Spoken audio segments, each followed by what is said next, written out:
Hello everyone, good morning, सत श्री अकाल। कैसे हैं आप? मैं सरोज सैनी परिधि क्लासेस के प्लेटफॉर्म पर स्वागत करती हूं आपका। जैसा कि आपको पता है, हम लोगों ने आपको पहले इस बारे में बताया था कि जैसे हमारा चैप्टर ओवर होता है, हम लोग आपके लिए पूरे एक्सरसाइज इंटैक्स सारे टाइप के क्वेश्चंस लेकर आने वाले हैं।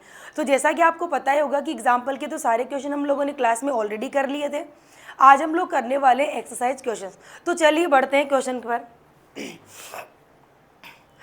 क्वेश्चन नंबर 1 पे चलते हैं। देखो क्वेश्चन नंबर क्या है, पहले नोट देखो, नोट दे रखा है इन स्टेटिंग न्यूमेरिकल आंसर, यानी जब भी आप न्यूमेरिकल आंसर दें take care of significant figures, यानी जो आंसर आपका आने वाला है उसमें आपको ये नोटिस भी करते हुए चलना है कि सिग्निफिकेंट फिगर क्या है। जैसे कि आपको पता ही होगा कि प्लस और माइनस, मल्टीप्लाई और डिवाइड वाली जो डिजिट्स होती है उनमें कुछ पर्टिकुलर रूल्स लगते हैं, उन्हीं के बेस पर आपका फाइनल आंसर आता है। तो आपको सिग्निफिकेंट फिगर का भी ध्यान में रखना है। ऐसा नहीं है कि आप डायरेक्टली मल्टीप्लाई या डिवाइड करके आपका आंसर आ जाए, जो फाइनल आंसर आएगा उसमें आपको सिग्निफिकेंट फिगर का भी ध्यान रखना है। अब देखो इसमें फर्स्ट क्या है, the volume of cube inside of side 1 centimetre is equal to, यानी देखो आपको क्या कर रखी है, क्यूब की साइड दे रखी है। यानी देखो साइड क्या है, ये ए वाला हम यहाँ पर करते हैं।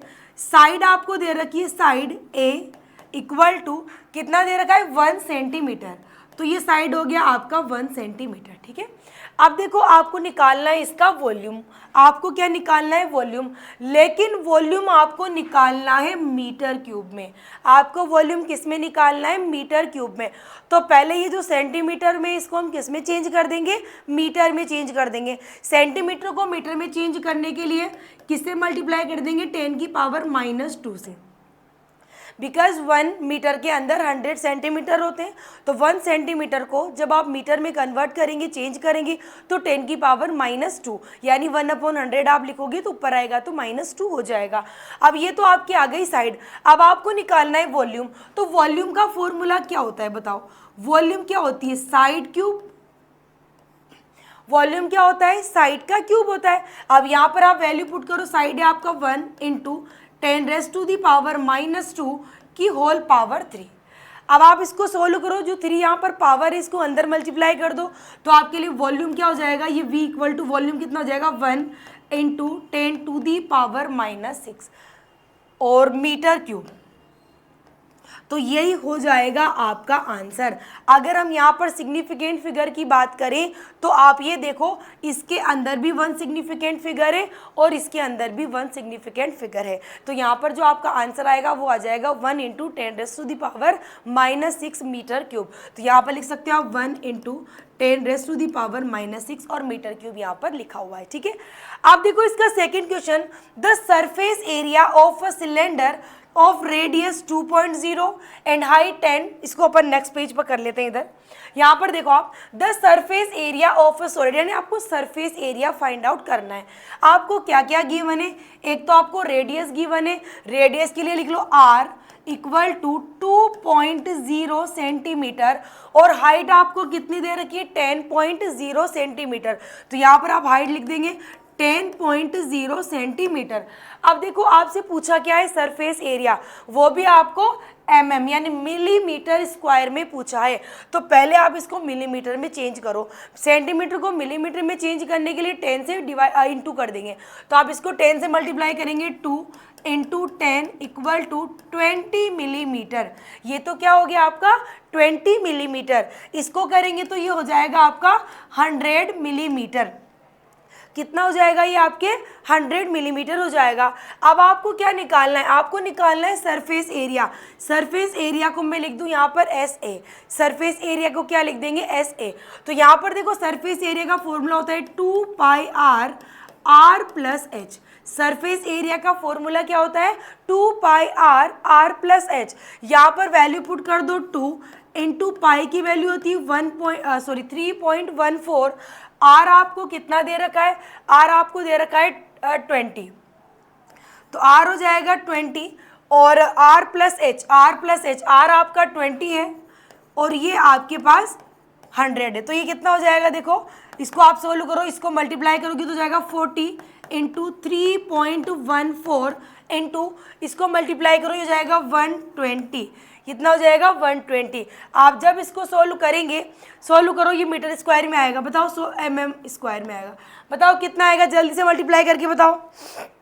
जब आप इसको मल्टीप्लाई करेंगे तो ये आपका आएगा 1.5 इंटू 10⁻⁴ mm स्क्वायर, ये आएगा सरफेस एरिया। जब आप इसको मल्टीप्लाई करेंगे और पूरा सोल्व करेंगे, 10 की पावर को अलग से रख देंगे, तो 1.5 इंटू 10⁻⁴ mm स्क्वायर, तो यहाँ पर आप आंसर लिख देंगे कितना हो जाएगा 1.5 इंटू 10⁻⁴। ठीक है, बोलो यहाँ तक कोई दिक्कत है, कर लोगे, समझ में आ गया, यहाँ पर सारा कुछ ही समझ में आ गया आपको। देखो यहाँ पर इसके अंदर देखो 1 और 2, इसके अंदर भी 1 और 2 सिग्निफिकेंट फिगर है, सॉरी इसमें 3 है, एक और है। और अगर इसकी बात करें तो इसमें पॉइंट के बाद नहीं है, लेकिन इसमें जो पॉइंट वाली डिजिट थी उसमें 1 1 दे रखा है, तो आपने इसके अंदर 1 सिग्निफिकेंट फिगर रख लिया। ठीक है, तो चलते हैं नेक्स्ट क्वेश्चन, इसका वाला जो थर्ड वाला सी वाला क्वेश्चन उसको देखते हैं। इसमें क्या दे रखा है, a vehicle moving with the speed of 18 kilometre per hour, यानी आपको एक व्हीकल है उसका स्पीड दे रखा है 18 किलोमीटर पर आवर, और ये आपको चेंज किसके अंदर करनी है, मीटर इन 1 सेकेंड, यानी आप यूँ लिख दो मीटर पर सेकेंड में चेंज करना है। किस में चेंज करना है, मीटर पर सेकेंड में।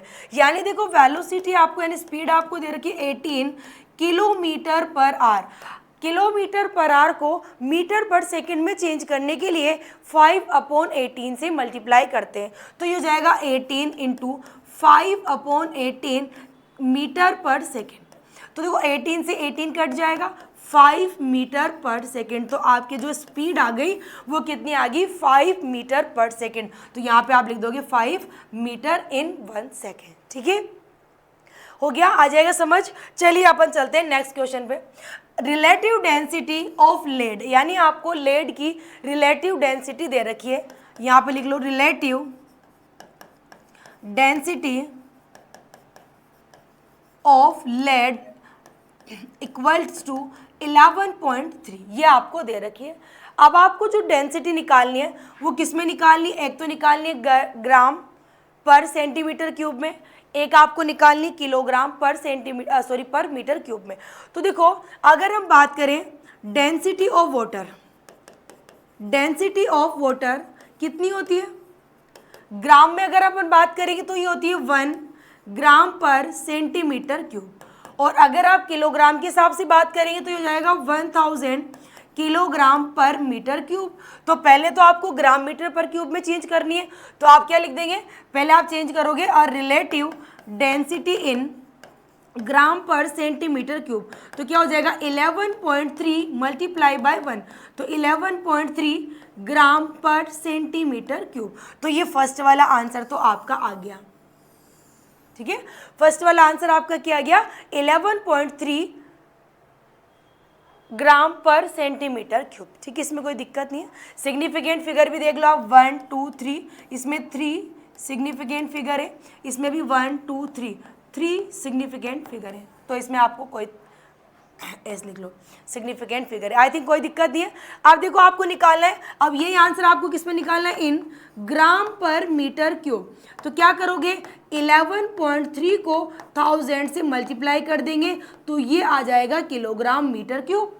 आप किससे मल्टीप्लाई कर दोगे, 1000 से कर दोगे, तो क्या हो जाएगा बताओ, देखो 11 3 1 2 3 1 2 3, 1 पॉइंट बाद यहाँ पे क्या लगा देंगे, आप पॉइंट लगा देंगे, किलोग्राम मीटर क्यूब। ठीक है, अब इसको आगे सोल्व कर लो तो जाएगा 1.13 इंटू, देखो यहाँ पर पॉइंट लगा रहे हो तो 1 2 3 4, अगर आप जितना इधर पॉइंट आगे बढ़ाते हो उतनी 10 की पावर बढ़ती जाती है, तो ये जाएगा 10 की पावर 4 किलोग्राम पर मीटर क्यूब। अब आप इसके अंदर भी देख लो, इसके अंदर भी 3 ही सिग्निफिकेंट फिगर है, ये 1 2 और 3। ठीक है, ठीक है, तो ये हो गया आपका फर्स्ट क्वेश्चन कंप्लीट, आप इसे नोट कर लें। चलिए चलते हैं क्वेश्चन नंबर 2 पर। क्वेश्चन नंबर 2 है fill in the blanks by suitable conversion of unit. यानी आपको इन क्वेश्चंस में जो आगे यूनिट दे रखी है उसे राइट साइड पर जो यूनिट है उसमें कन्वर्ट करना है। इसको सीखने से पहले आप एक फिजिकल क्वांटिटीज़ के बीच में रिलेशन होता है N1U1 इक्वल टू N2U2 याद रखें। यानी देखो ये अपन ने पढ़ा ही है कि आप अलग अलग फिजिकल क्वांटिटीज़ की जो यूनिट और उसका मैग्नीट्यूड यानी उसकी न्यूमेरिकल वैल्यू होती है उसके अंदर ये अलग अलग रिलेशन निकाल सकते हैं। ये आपका कोई एक सिस्टम ऑफ यूनिट है और ये कोई अनादर सिस्टम ऑफ यूनिट है। जब आप एक सिस्टम ऑफ यूनिट को किसी अनादर सिस्टम ऑफ यूनिट में चेंज करते हैं तो आपके लिए ये फॉर्मूला काफ़ी बेनिफिशियल होता है। तो इसी के सिक्वेंस में करते हैं अपन इसका क्वेश्चन नंबर ए। देखो क्वेश्चन नंबर ए क्या है, 1 kilogram metre square centimetre square -2, इसको ग्राम सेंटीमीटर 2 और सेकंड -2 में चेंज करना है। यानी आपको किलोग्राम को तो ग्राम में चेंज करना है, मीटर को सेंटीमीटर में चेंज करना है और सेकंड को चेंज नहीं करना। तो देखो आप इसको सॉल्व करेंगे तो अगर इसको मैं ऐसे लिख दूं, आप इसको ऐसा मत लिखो, आप इसको ऐसे लिखो वही N1U1 इक्वल टू N2U2। इससे कंपेयर करो आप, N1 की जगह आपके पास 1, U1 की जगह आपके पास किलोग्राम मीटर स्क्वायर पर second square equal to N2 आपको फाइंड आउट करना है और ये दे रखा है ग्राम सेंटीमीटर स्क्वायर पर सेकंड स्क्वायर। ठीक है, यानी ये आपको दे रखा है, आपने कंपेयर कर दिया, ये N1 हो गया, ये U1 हो गया, N2 आपको फाइंड आउट करना है और ये आपका पूरा U2 हो गया। अब यहाँ पर देखो चेंज करो, 1 की जगह 1 किलोग्राम के अंदर कितने ग्राम होते हैं, 1000 ग्राम। तो यहाँ पर आप लिख दोगे 1000 ग्राम इंटू 1 मीटर में कितने सेंटीमीटर होते हैं, 100। तो देखो 100 का स्क्वायर तो कितना हो जाएगा, 100 इंटू 100 और ये हो गया सेंटीमीटर स्क्वायर। ठीक है, 100 इंटू 100 कर दोगे सेंटीमीटर स्क्वायर। सेकंड आपको चेंज ही नहीं करना तो सेकंड को ऐसा कैसा रहने दो। N2 की वैल्यू आप इसको पूरे को सॉल्व करोगे तो फाइंड आउट हो जाएगी। ये हो गया आपके ग्राम सेंटीमीटर स्क्वायर पर सेकेंड स्क्वायर। तो आप ये देखो ग्राम से ग्राम कट जाएगा, सेंटीमीटर स्क्वायर से सेंटीमीटर स्क्वायर भी कटेगा और अपॉन में सेकंड स्क्वायर से सेकंड स्क्वायर भी कैंसिल हो गया। तो आपके पास N2 इक्वल टू क्या आएगा, देखो 1 2 3 4 5 6 7 यानी 1 इंटू 10⁻⁷ कितना आ गया आपके पास, N2 equal to 1 multiply by 10⁻⁷। तो यहाँ पर आपका आंसर आ जाएगा, यहाँ पर आपका आंसर क्या आ जाएगा, 1 इंटू 10⁻⁷। ठीक है, क्या आ जाएगा, 1 इंटू 10⁻⁷। तो ये आपके यूनिट कन्वर्जन हो गया। इसके बाद क्वेश्चन नंबर बी करते हैं। इधर देखो आप क्वेश्चन नंबर बी आपको क्या करना है, मीटर को लाइट ईयर में चेंज करना है। अगर मीटर को लाइट ईयर में चेंज करना है तो आपको ये पता होना चाहिए कि 1 लाइट ईयर इक्वल टू होता है 9.46 इंटू 10⁻15 मीटर। 1 लाइट ईयर क्या होती है, 1 ईयर के अंदर लाइट वैक्यूम में जितनी डिस्टेंस ट्रेवल करती है वही 1 लाइट ईयर होता है। और ये 1 लाइट ईयर किसके इक्वल होता है, 9.46 इंटू 10⁻15 मीटर के बराबर। अब आपको क्या करना है, मीटर को लाइट ईयर में कन्वर्ट करना है। तो आपको यानी मीटर निकालना है, तो मीटर इक्वल टू या 1 मीटर बोल दो, 1 मीटर इक्वल टू क्या हो जाएगा, देखो आपको मीटर निकालना है, इसको इधर डिवाइड में लेकर आ जाओ तो हो जाएगा 1/9.46 इंटू 10⁻15 कितना हो जाएगा, 10⁻15 लाइट ईयर में आ जाएगा। अब इसको देखो थोड़ा सा सोल्व करो, यहाँ से आप पॉइंट हटा दो, ऊपर हो जाएगा 100, नीचे का पॉइंट हटा दोगे ऊपर क्या हो जाएगा 100 इंटू 946 मल्टीप्लाई 10⁻⁻15 हो जाएगा ऊपर आने के बाद। देखो ये डिनोमिनेटर में है, जब आप इसको ऊपर लेकर आएंगे तो पॉजिटिव वाला तो नेगेटिव और नेगेटिव वाला पॉजिटिव हो जाता है। आप एक काम कर सकते हैं, यहाँ पर इसको 100 करने के लिए इसको और आगे सोल्व कर लो। ये इसको देखो 1 0 आप यहाँ ले रहे हो इधर, क्योंकि ये डिवाइड नहीं होगा ना, डायरेक्ट डिवाइड नहीं होगा। तो आप क्या करोगे, 1 0 यहाँ से इधर ले लो, 1000 हो गया, 1000/946 मल्टीप्लाई 10⁻⁻6 लाइट ईयर। तो जब आप इसको आगे सोल्व करोगे तो ये आएगा आपके लगभग 1 के इक्वल। लगभग किसके इक्वल आएगा, ये लगभग ये 1 के इक्वल ही आएगा, क्योंकि 946 में आप डिवाइड करोगे किसका, अगर आप डिवाइड करना चाहो तो ये आ जाएगा आपके 1.05 exact answer -6 light year. Divide करना आपको आता है, आप डिवाइड खुद से कर लें। तो आप यहाँ पर लिख दोगे, कितना हो गया 1.05 इंटू 10⁻⁻16। बोलो कोई दिक्कत है क्या? वैल्यू पुट कर दी, डिवाइड मल्टीप्लाई करना तो आपको आना ही चाहिए। क्वेश्चन आपका सोल्व हो गया। तो चलिए ये तो हो गए इसके 2 क्वेश्चन। अब चलते हैं इसके 2 क्वेश्चन और है, थर्ड और फोर्थ, उस पर चलते हैं। देखो ये क्या दे रखा है, 3 मीटर पर सेकेंड स्क्वायर को किलोमीटर पर, यानी N2 आपको फाइंड आउट करना है, किलोमीटर पर आर में आपको चेंज करना है। ठीक है, आपको एक तरह से यूँ कह सकते हो, ये एक्सेलरेशन आपको दे रखा है मीटर पर सेकंड स्क्वायर में, इसको आपको किस में चेंज करना है, किलोमीटर पर आर में चेंज करना है। तो देखो 3 इंटू मीटर को किलोमीटर में चेंज करना है। 1 किलोमीटर में 1000 मीटर होते हैं, मीटर को किलोमीटर में करोगे तो 1/1000 हो जाएगा। तो ये जाएगा 1/1000 किलोमीटर। ठीक है, 1/1000 किलोमीटर। अब इसको आगे सोल्व करो, अपॉन, देखो टाइम आपके डिवाइड में, तो ये जाएगा, टाइम को डिवाइड में कर दो। 1 आवर में 3600 सेकेंड होते हैं, तो ये हो जाएगा 3600। 1 मिनट डिवाइड करोगे तो ऊपर आ जाएगा, 1 मिनट डिवाइड करोगे तो ऊपर आ जाएगा। तो ये जाएगा 3600 मल्टीप्लाई, क्योंकि स्क्वायर है, स्क्वायर है टाइम का, तो यहाँ पर स्क्वायर कर दो, 3600 अपॉन ये हो जाएगा आर स्क्वायर। ठीक है, ठीक। अब देखो इक्वल में आपके वही N2 किलोमीटर पर आर स्क्वायर। अब देखो यहाँ पे 0 0 0 1 2 3 0 कैंसिल हो गए। अब इसको मल्टीप्लाई करो, देखो ये तो है 36 इंटू 3 को 36 से मल्टीप्लाई करो, देखो 6 3 जा 18, 18 का आ जाएगा यहाँ पर 8, कैरी आएगा 1, फिर यहाँ पर 3 3 जा 9 और 1 10। ठीक है, ये हो जाएगा किलोमीटर पर R square equal to N2 kilometre पर आर स्क्वायर। ठीक है, और तो कुछ बचा नहीं है, हो गया नहीं सारा। ठीक है, तो देखो ये किलोमीटर पर आर स्क्वायर से किलोमीटर पर आर स्क्वायर कट गया, तो N2 आपका आ जाएगा, इसको भी मल्टीप्लाई करो, करो जल्दी से मल्टीप्लाई करो, देखिए कितना आता है। ये आएगा 38880, एक 0 और है यहाँ पे, तो ये आएगा 38880 आएगा N2, ये आएगा N2। ठीक है, ये आएगा N2। अगर आप इसको आगे सोल्व करना चाहो तो इसे लिख दो N2 इक्वल टू 3.9 इंटू 10 की पावर 4, ये आ जाएगा। ठीक है, ठीक है।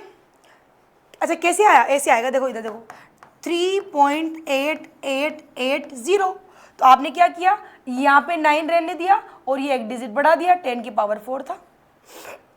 ठीक है, ठीक है, तो बस यहाँ पे लिख दो ये 3.9 इंटू 10 की पावर 4 हो गया। ठीक है, समझ में आ गया। चलो चलते हैं नेक्स्ट, लास्ट सेकंड वाले, लास्ट डी वाले की तरफ। देखो ये क्या है, ग्रेविटेशनल एक्सीलरेशन, सॉरी ये यूनिवर्सल ग्रेविटेशनल कांस्टेंट है जी। जी की वैल्यू आपको दे रखी है 6.67 into 10⁻⁻11 newton metre square kilogram square. अब इसको आपको देखो बेटा चेंज किस में करना है, ये N2 है, सेंटीमीटर क्यूब पर सेकेंड स्क्वायर ग्राम ही है बस। ठीक है, इसमें आपको चेंज करना है। तो देखो आपको क्या करना है, ये ऑल ओवर जो यूनिट है उसे केवल सेंटीमीटर, सेकंड और ग्राम की फॉर्म में चेंज करना है। तो पहले आप क्या करो, पहले आप न्यूटन को भी सोल्व कर लो। न्यूटन किसकी यूनिट होती है, फोर्स की। न्यूटन किसकी यूनिट होती है, फोर्स की। फोर्स क्या होता है, मास इंटू एक्सेलरेशन। फोर्स क्या होता है, मास इंटू एक्सेलरेशन। तो इसकी यूनिट क्या हो जाएगी, किलोग्राम मीटर पर सेकेंड स्क्वायर। तो देखो ये क्या हो जाएगा 6.67 इंटू 10⁻⁻11 न्यूटन हो जाएगा आपके किलोग्राम मीटर पर सेकेंड स्क्वायर, किलोग्राम मीटर पर सेकेंड स्क्वायर मल्टीप्लाई ये आपके मीटर स्क्वायर पर किलोग्राम स्क्वायर, और ये इसके हो जाएगा इधर N2 सेंटीमीटर स्क्वायर पर ग्राम सेकेंड स्क्वायर। ये डिवाइड में दोनों, इन्वर्स में दे रखा है तो डिवाइड में ही होते हैं। ठीक है, थोड़ा सोल्व करने के लिए इजी लिख रहे हैं, बाकी आप चाहो तो इन्वर्स में लिख सकते हो। अब देखो यहाँ पर इसको सोल्व करोगे 6.67 इंटू 10⁻11। ठीक, किलोग्राम को ग्राम में चेंज करो क्योंकि आपको उधर ग्राम में दे रखा है। तो अच्छा पहले इसको सोल्व कर लो। देखो 1 किलोग्राम से तो 1 किलोग्राम कट जाएगा, ये हो गया मीटर और मीटर, मीटर क्यूब हो गया, और नीचे ही आ जाएगा kilogram second square into N2 centimetre cube gram second square. अब देखो यूनिट्स थोड़ी थोड़ी सिमिलर दिखगी, ये m यानी मीटर हो गया और ये सेंटीमीटर हो गया, ये किलोग्राम हो गया वो ग्राम हो गया, ये सेकंड हो गया वो सेकंड हो गया। अब आपकी जो अननेसेसरी यूनिट थी वो आपने थोड़ी सी रिमूव कर दी। ठीक, सॉल्व कर लेते हैं इसको। 6.67 इंटू 10 की पावर -11, मीटर को सेंटीमीटर में चेंज करें तो 1 मीटर के अंदर 100 सेंटीमीटर होते हैं, लेकिन इसकी पावर 3 है, तो देखो 100 इंटू 100 इंटू 100 ऐसा कर लेते हैं, फिलहाल सोल्व करते रहेंगे बाद में। ठीक है, या फिर आप चाहो तो एक काम करो ना, एक काम करते हैं ना अपन, पावर 3 लगा दो ना डायरेक्ट, 100 की पावर डायरेक्ट 3 लगा दो। ठीक, और ये हो गया सेंटीमीटर क्यूब। क्या हो गया? Centimetre cube. अब आपको किलोग्राम को ग्राम में चेंज करना है, तो देखो ये डिवाइड में आ रहा है, किलोग्राम को ग्राम में चेंज करोगे तो क्या होगा? 1000 ग्राम, लेकिन ये डिवाइड में आएगा इंटू 1/1000 और ये नीचे आ गया ग्राम। ठीक है, और आपको सेकंड तो चेंज करना ही नहीं, तो सेकंड स्क्वायर को second square N2 centimetre cube पर ग्राम सेकंड स्क्वायर। बोलो कोई दिक्कत है क्या? चेंज कर दिया। अब यहाँ पर देखो दोनों साइड की यूनिट सेम हो गई, तो यूनिट को यूनिट से कट कर दो, N2 की वैल्यू आपको मिल जाएगी।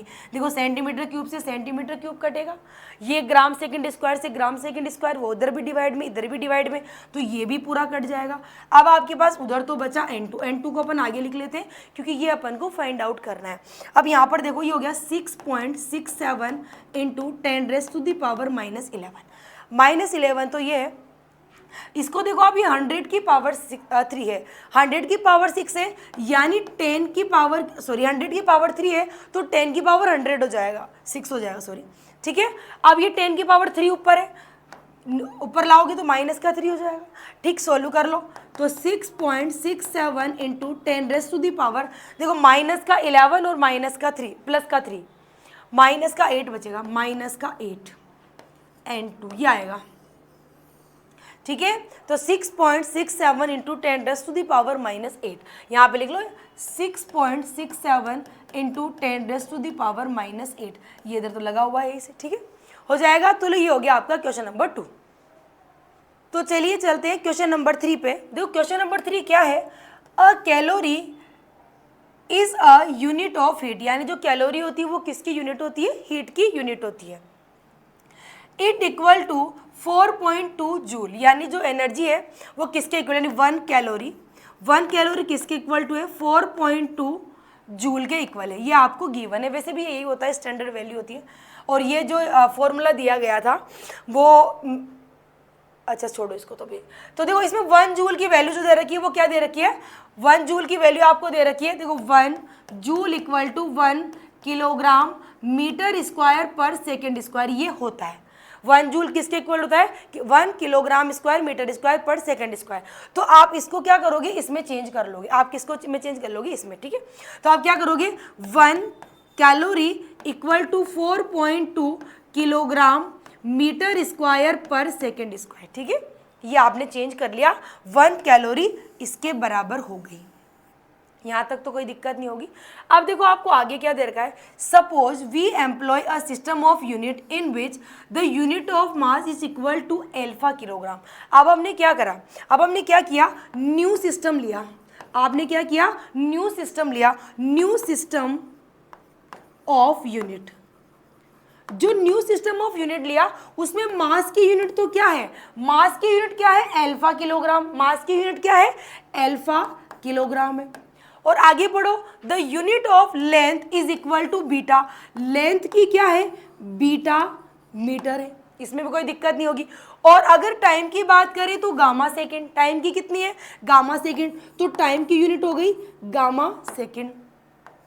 ठीक है, show that a calorie has a magnitude 4.2 alpha inverse beta -2 और गामा की power 2 in the terms of new unit. यानी आपको ये बताना है कि जो नई यूनिट, ये जो नया सिस्टम आपको मिला, इस पूरे सिस्टम के अंदर आपके जो 1 कैलोरी की वैल्यू होती है वो ये होती है, ये आपको प्रूफ करना है, ठीक है।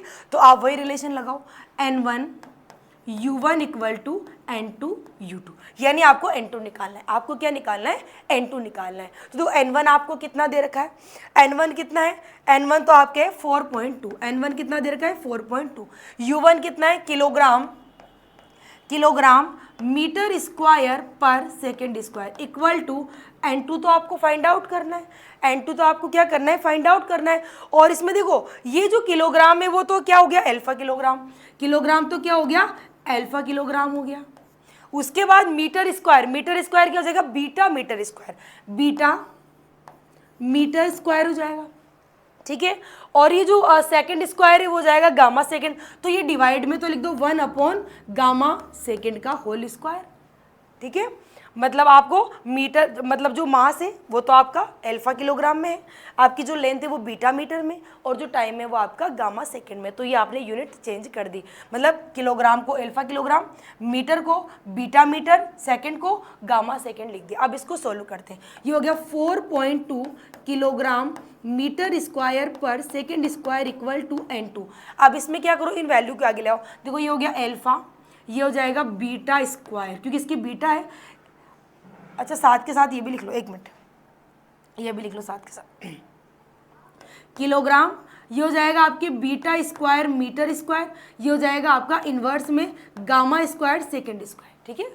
स्क्वायर अंदर डाल दिया तो देखो ये किलोग्राम से ये किलोग्राम कट जाएगा, मीटर स्क्वायर से मीटर स्क्वायर कट गया, अपॉन में सेकेंड स्क्वायर है, सेकेंड स्क्वायर भी कट गया। तो आपके पास क्या आया इधर? 4.2 इक्वल टू, देखो N2 तो है ही सही, ये हो गया alpha beta square upon gamma square. अब आपको N2 निकालना है, तो N2 निकालोगे तो क्या करोगे? इसको इधर लेकर आ जाओ, 4.2 ये ऊपर आएगा गामा स्क्वायर, और ये अल्फा बीटा स्क्वायर आ जाएगा डिवाइड में। भाई आप इनको इधर ला रहे हो तो ये डिवाइड वाला तो मल्टीप्लाई में आ गया, और मल्टीप्लाई वाला डिवाइड में आ गया। अब जब आप इसको एक और बार सोल्व करोगे तो N2 इक्वल टू, देखो ये तो है बेटा 4.2, अब आप इसको देखो, ये नीचे अल्फा है, ऊपर लाओगे तो हो जाएगा अल्फा की पावर -1, बीटा की पावर 2 है, ऊपर आ जाएगा बीटा की पावर -2, गामा ऑलरेडी प्लस में, तो अल्फा इनवर्स बीटा -2 गामा 2, तो यही तो आपको प्रूफ करना था। ये देखो यही प्रूफ करना था, तो आगे आपके जो नई यूनिट है वो उसके अंदर आंसर ये आ जाएगा, ठीक है। कोई दिक्कत? चलिए ठीक है, नोट कीजिए इसको। तो चलते हैं नेक्स्ट क्वेश्चन पर, जो होने वाला है बहुत ही इंटरेस्टिंग। इसके अंदर आपके फिजिक्स के कुछ ऐसे कंसेप्ट काम आने वाले हैं जो आपने ऑलरेडी पढ़े हैं। जैसा कि आपको पता होगा कि फिजिक्स के अंदर कोई भी टू अलग अलग क्वांटिटीज़ को स्मॉल, लार्ज, छोटा, बड़ा मानने के लिए आपको उनके बीच का कंपेरिजन पता होना ज़रूरी है। जैसे कि अगर मैं आपसे कहूँ कि इसमें ये थोड़ा सा थिक है और ये थोड़ा सा थिन है, दिख रहा है आपको? दिख रहा है? तो आपको इनकी थिकनेस का कंपैरिजन पता है, तभी आप ये कह पाए हो कि इनमें से एक कम थिक है और एक इनमें ज़्यादा थिक है, यानी किसी की थिकनेस कम है, किसी की ज़्यादा है। तो किन्हीं भी फिजिकल क्वांटिटीज़ के बारे में अगर आपको डिटेलिंग पता है तभी आप उनको कंपेयर कर सकते हो। तो उसी कंपेरिजन को लेकर आए हम लोग नेक्स्ट क्वेश्चन पर। तो चलिए चलते हैं। देखो एक्सप्लेन द स्टेटमेंट क्लियरली, पहले ये जो लिखा हुआ है आप इसको एक बार अच्छे से समझ लो। ये क्या दे रखा है? To call a dimensional quantity large और small is meaningless without specifying a standard for comparison, यानी किसी भी ऑब्जेक्ट को या किसी भी फिजिकल क्वांटिटी को छोटा या बड़ा, स्मॉल या लार्ज बताने के लिए एक स्टैंडर्ड जो उनका कंपेरिजन होता है वो आपको पता होना जरूरी होता है। In view of this, reframe the following sentence whenever necessary। यानी यहाँ पर ये कुछ सेंटेंस दे रखे हैं, इनको पढ़ें और आपको रिफ्रेम करना है कि इनमें क्या चीज़ की ज़रूरत है जो इसमें कम रह गया, यानी आपको क्वेश्चन को देखकर उसके अकॉर्डिंगली उसका आंसर देना है। तो देखिए पहला क्वेश्चन क्या है? Atoms are very small object. Atoms are very small object, atom बहुत ही छोटे होते हैं, लेकिन किसके कंपेरिजन में? अगर आप इस रूम की बात करें तो रूम के अंदर जो टेबल है, घर के अंदर फ्रिज में जो फ्रूट्स है, इसके अलावा आपके चेयर है, आप खुद ह्यूमन बीइंग यहाँ पर हो, अगर कोई भी आपके जैसे बुक रखी हुई है उनके कंपैरिजन में छोटा है, तो आपको कंपैरिजन पता है। तो एटम्स आर वेरी स्मॉल, ये आंसर जब लिखोगे तो ये लाइन तो आपको लिखनी है, ये लाइन तो आपको लिखनी है कि जो एटम्स होते हैं वो बहुत स्मॉल होते हैं, पर एज कंपेयर टू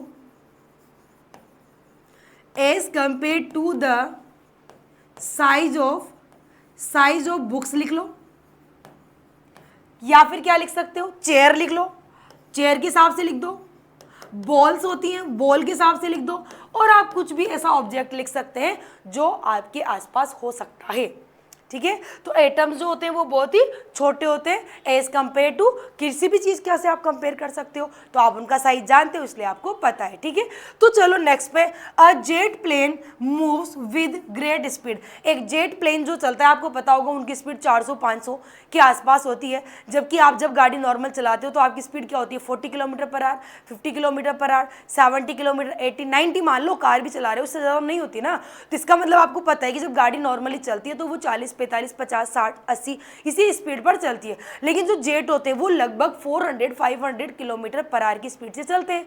तो आपको एक कंपैरिजन पता है कि गाड़ी इस स्पीड पे चलती है, जेट इस स्पीड पे चलता है, तो उन दोनों के बीच के कंपैरिजन से आपको ये पता चल गया कि जेट की स्पीड ज़्यादा होती है। सिंपल सी बात है, तो यहाँ पर वही आप लिख देंगे, a jet plane moves with a great speed as compare to the speed of, किसके कंपैरिजन में, स्पीड ऑफ कार लिख लो, स्पीड ऑफ कार लिख लो, बाइक लिख लो, बस लिख दो, एक्सेट्रा, ट्रेन भी लिख सकते हो। ठीक है, इन सबके कंपैरिजन में जो जेट होते हैं उनकी, जो एयरक्राफ्ट भी होते हैं, इनकी सबकी जो स्पीड होती है वो बहुत ही ज़्यादा होती है। सिंपल। नेक्स्ट चलते हैं, the mass of Jupiter is very large. Jupiter का मास बहुत ही ज़्यादा है, किसकी कंपैरिजन, हमसे भी ज़्यादा है, अर्थ से भी ज़्यादा है, छोटे मोटे प्लेनेट से भी ज़्यादा है। तो जब आपको ये पता चला कि बाकी के जो प्लेनेट है या हमारी बॉडी मान लो, इनका सबका जो मास है वो जुपिटर के कंपैरिजन में बहुत ही कम है, या यूँ मान लो कि हमारा कम है, जुपिटर का बहुत ज़्यादा है, तो एक कंपैरिजन हो गया जिससे आपको ये पता चला कि जुपिटर का मास बहुत ही ज़्यादा है। तो यहाँ लिख दो as compare to the mass of the earth लिख दो, सबसे बेस्ट है। क्या लिख दोगे, अर्थ के कंपैरिजन में जुपिटर का मास बहुत ही ज़्यादा है। तो आपको स्टैंडर्ड वैल्यू कंपैरिजन की फॉर्म में पता थी कि अर्थ का मास कम होता है, जुपिटर का मास ज़्यादा होता है। सिंपल। चलिए चलते हैं डी पे, the air inside this room contains a large number of molecules, यानी एक रूम के अंदर ज़्यादा मॉलिक्यूल्स होते हैं as compare to other particles. Like इस रूम की अगर मैं बात करूँ, इस रूम के अंदर टेबल, चेयर, कुर्सी जो भी आपके पास रखी हुई है वो कम है, लेकिन एक गैस के अंदर, एक रूम के अंदर अगर पार्टिकल्स की बात करें, गैस के मॉलिक्यूल्स की बात करें तो वो बहुत ज़्यादा होते हैं। तो यहाँ पर आप लिख दोगे as compare to other object present in, आपसे रूम बोला है, इस दिस रूम बोला है, present in this room. Like आप क्या लिख सकते हैं, लाइक आप लिख दो, बुक लिख दो, इस रूम में बुक है, इस रूम के अंदर चेयर लगी हुई है, इस रूम के अंदर लाइक बहुत सारा कुछ भी एक्सेट्रा कुछ भी लिख दो, बॉल ये लिख दो। ठीक है, इसके कंपैरिजन। तो अपन चलते हैं ई वाले पे, अब proton is much more massive than an electron. देखो इसमें तो कंपैरिजन आपको करना ही नहीं है, इन्होंने खुद ने कंपैरिजन करके दे दिया कि जो प्रोटॉन होते हैं वो इलेक्ट्रॉन्स के कंपैरिजन में ज़्यादा मास वाले होते हैं। आपको वैसे भी पता होगा कि केमिस्ट्री के अंदर भी आपने ये चीज़ पढ़ी हुई है कि जो इलेक्ट्रॉन्स होते हैं उनका मास प्रोटॉन से लगभग 1883 से भी कम होता है, यानी इसका इतना टाइम्स कम होता है, इलेक्ट्रॉन्स का इतना कम होता है, यानी वो तो प्रोटॉन का इतना ज़्यादा होता है। सिंपल। ठीक है, बात समझ में आ गई आपको। तो इस तरह से इसमें आपको कंपैरिजन लिखने की जरूरत नहीं है, इन्होंने खुद ने ही कंपेयर करके दे दिया। अब आपको कंपैरिजन नहीं करना, आपको तो स्टेटमेंट को एज इट इज रखना है। ठीक है, बाकी जो एडिट करके लिखने थे वो अपने देख लिए। अब चलते हैं last, the speed of sound is much smaller than the speed of light. Speed of light कितनी होती है, 3 × 10⁸ मीटर पर सेकेंड इन वैक्यूम या एयर बोल दो। तो लाइट की स्पीड तो इतनी होती है, जबकि साउंड की स्पीड अगर अपन नॉर्मल एयर में बात करें तो 344 मीटर पर सेकंड होती है। आपको पता है, तो साउंड की स्पीड बहुत ही कम होती है, लाइट की स्पीड बहुत ही ज़्यादा होती है। तो आपको कंपैरिजन करने की जरूरत ही नहीं, इन्होंने ऑलरेडी कंपेयर करके आपको दे दिया। तो आई थिंक आपको ये समझ में आ गया होगा कि जब भी किसी भी अलग अलग फिजिकल क्वांटिटीज़ के बारे में आप कंपेयर कर रहे हो तो आपको उनके बारे में कि स्टैंडर्ड अगर पता है तब तो आप उनकी वैल्यू, उनका साइज, उनका मैग्नीट्यूड को कंपेयर कर सकते हो। तो कर लीजिए इस क्वेश्चन को फटाफट से। चलिए चलते हैं नेक्स्ट क्वेश्चन पे। देखो next question number 5, a new unit of length is chosen such as that the speed of light in vacuum is unity. मतलब आपको लेंथ की नई यूनिट के हिसाब से डिस्टेंस की वैल्यू निकालनी है, तब आपको वेलोसिटी कितने दे रखी है, स्पीड मान लो, वेलोसिटी बोल दो, यूनिट, यूनिट है, यूनिट मतलब क्या होता है 1, यूनिट मतलब क्या हुआ 1, 1 यूनिटी, यूनिटी आपको दे रखा है तो आपको यूनिटी और नई यूनिट को यूनिटी लेने दो, यूनिट पर सेकेंड, ठीक है। आपको डिस्टेंस की जो यूनिट है वो आपको देखो यूनिट ही लेनी है, मतलब आपको कुछ भी लेना है, आपने यूनिट लिख दिया फिलहाल तो 1 यूनिट हो गया, ठीक है, यूनिटी होगा, यूनिटी मतलब 1 हो गया। व्हाट इज द डिस्टेंस, यानी आपको डिस्टेंस निकालनी है, आपको क्या निकालनी है, डिस्टेंस निकालनी है। डिस्टेंस अर्थ और सन के बीच की निकालनी in terms of new unit if light take, time आपको दे रखा है, लाइट इसमें कितना टाइम लगा रही है 8 मिनट और 20 सेकेंड, कितना टाइम लग रहा है 8 मिनट और 20 सेकेंड। पहले पूरे टाइम को सेकेंड में चेंज कर लो, तो देखो 8 मिनट में 60 सेकेंड प्लस 20 सेकेंड, तो ये कितना हो जाएगा 480 प्लस 20, यानी आपका टाइम कितना आ गया 500 सेकेंड, टाइम तो कितना आ गया 500 सेकेंड। अब आपको क्या निकालनी, आपको निकालनी है डिस्टेंस, तो डिस्टेंस इक्वल टू क्या होता है, वेलोसिटी इनटू टाइम या स्पीड इनटू टाइम, यही होता है। अब यहाँ से देखो ये तो आपको 1 दे रखा है और टाइम आपको कितना आया 500 आ गया, ये देखो टाइम आपके 500 आ गया, तो यहाँ से डी कितना आ जाएगा 500 यूनिट, यूनिट ही लिख दिया क्योंकि यूनिट का नेम तो आपको दे नहीं रखा, ठीक है, कर लेंगे, चलिए फिर कर लीजिए फटाफट।